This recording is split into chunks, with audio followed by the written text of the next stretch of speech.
رب تعالیٰ نے ارشاد فرمایا وَيَعْلَمُ مُسْتَقَرَّهَا، وہ جانتا ہے کہ کہاں ٹھہرے گا، وَمُسْتَوْدَعَهَا، اور کہاں سپرد ہوگا۔ یہ سورہ ہود ورس 6 میں اس کو بیان کیا گیا۔ امام جلال الدین سیوطی رحمۃ اللہ تعالیٰ علیہ نے شرح صدور میں آپ فرماتے ہیں کہ اس آیت کریمہ میں موت کے بعد کا قرار یعنی ٹھہرانا، ٹھکانا، تو اس کا سٹے ہوگا، اس کا اس آیت کریمہ میں جو ہے وہ بیان کیا گیا ہے۔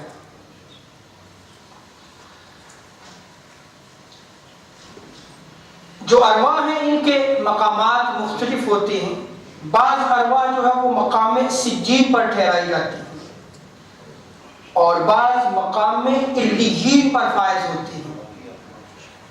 اب سجین یہ نیم ہے اسلامک، یعنی ایک پلیس کا نیم ہے جہاں پہ ان کو ٹھہرایا جائے گا، اور اسی طرح علیین، مالا اعلیٰ علیین،